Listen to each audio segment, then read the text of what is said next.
Welcome students, lockdown in पाठशाला रामगढ़ में आप सबों का स्वागत है। Today I am going to teach you English poem of class 9 and the topic of the poem is The Road Not Taken. It is written by Robert Frost.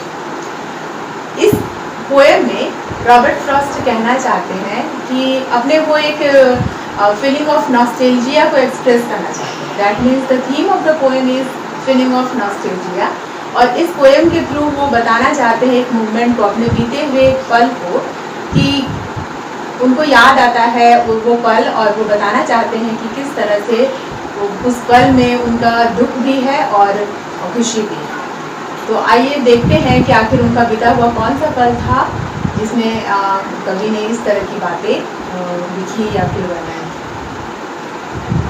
Two roads diverged in a yellow wood, and sorry I could not travel both, and being one traveler, long I stood and looked down one as far as I could to where it bent in the undergrowth.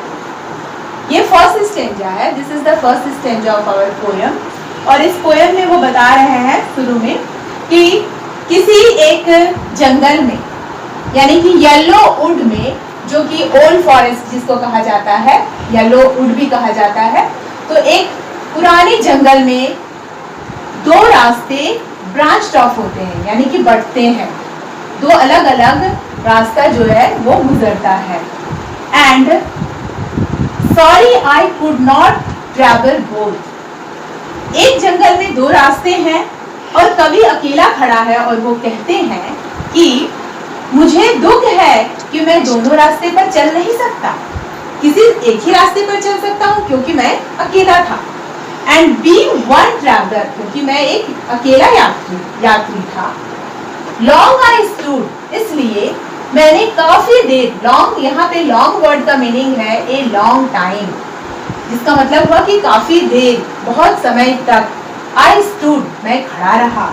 And looked down one as far as I could, और मैं आगे की ओर देखा, उस जगह पर खड़ा होकर के जहां से दोनों रास्ते जाते थे, दोनों रास्ते डाइवर्स होते थे, उस जगह पर खड़ा होकर के मैंने देखा कि वो रास्तों को देखा, जहां तक मुझे दिखता था मैंने देखा। To where it bent in the undergrowth. Undergrowth word का मीनिंग है बुशेस, झाड़ियां। मैंने उस जगह तक, मैंने उस रास्ते को देखा जहां जा करके वो झाड़ियों में जाके मुड़ता था।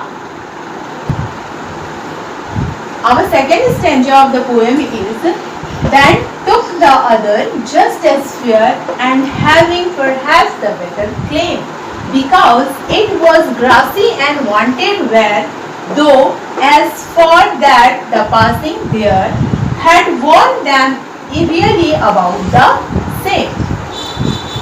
इसका मीनिंग हुआ कि राइटर सबसे पहले क्या बताए कि पहले कि किसी जंगल में दो रास्ते थे, दोनों रास्तों को उसने बराबर तरीके से देखा, और फिर इस पोएट ने क्या कहा कि मैंने दूसरे रास्ते को चुना। वहां दो रास्ता था, पहला और दूसरा, लेकिन पहले वाले को छोड़ करके पोएट ने दूसरे रास्ते को चुना जो कि उसे अच्छा लगा, जस्ट एज फेयर, जो उसे अच्छा लगा।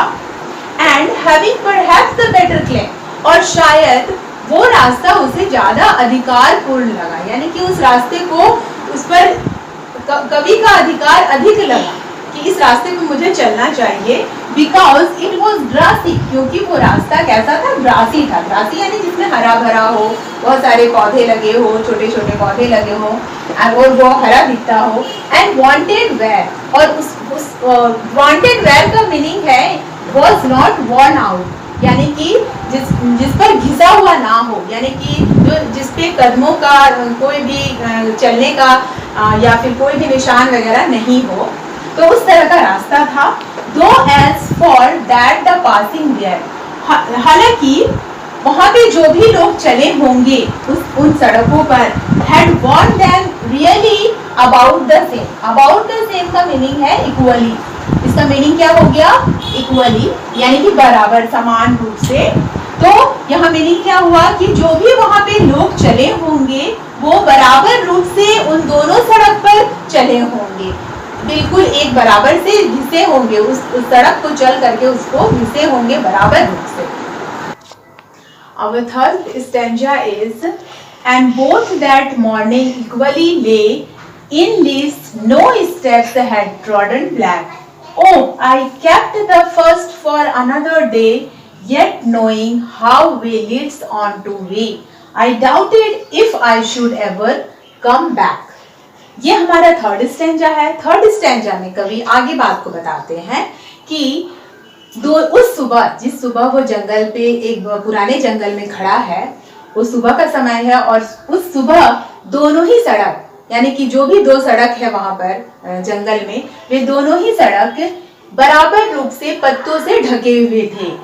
ले in leaves, that means covered with leaves, पत्तों से ढके हुए थे। No steps had trodden black, और कोई भी कदम उस पर अपना निशान नहीं छोड़ा था।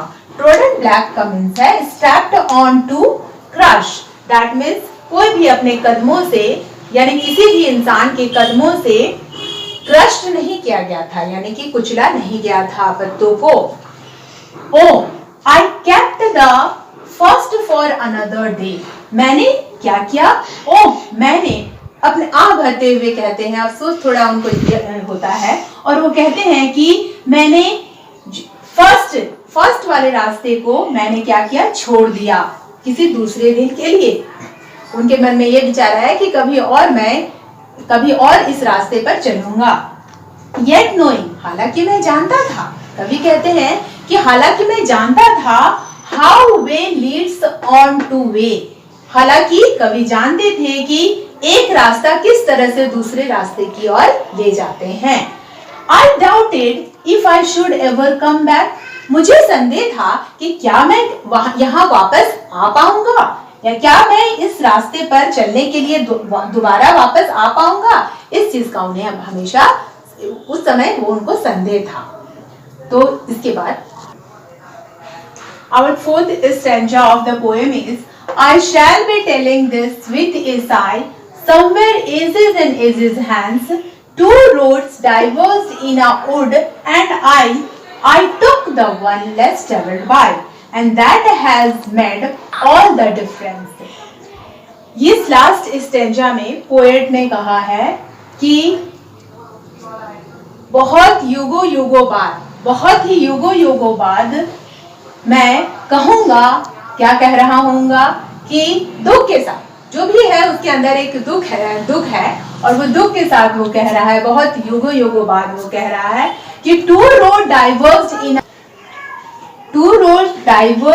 a wood, एक जंगल में दो रास्ते डाइवर्स्ड होते थे, ब्रांच्ड ऑफ होते थे, and I took the one, मैंने एक ऐसे रास्ते को चुना, लेस ट्रेवल्ड बाय, जिस पर लोग कम चले थे, यानी कि दो रास्तों में एक ऐसे रास्ते को कवि ने चुना जिस पर लोग कम चले थे, and that had made all the difference, और आज जो भी स्थिति है कवि के पास, जो भी स्थिति उनके साथ है, वो यही वजह है कि जिस रास्ते पे वे चले, पहले वो जिस रास्ते पर वो चले, वो उनके जीवन में जो भी आज अंतर है उसी की वजह से है। तो उनको आज दुख है, वो सोचते हैं मन में कि अगर मैं उस रास्ते पर नहीं चलता, पहले वाले रास्ते पर चला होता जो मेरे सामने था, तो शायद मेरे जीवन में आज वो अंतर नहीं होता, आज जो स्थिति है वो वैसा नहीं होता, कुछ और होता। बस इसी दुख को वो एक्सप्रेस इस पोएम में किए हैं। तो उम्मीद करते हैं बच्चों कि आपको ये पोएम समझ में आया होगा, और आप ट्राई कीजिएगा इसका क्वेश्चन आंसर बनाने का, और अपने जो भी स्कूल के सब्जेक्ट टीचर होंगे उनसे कंसल्ट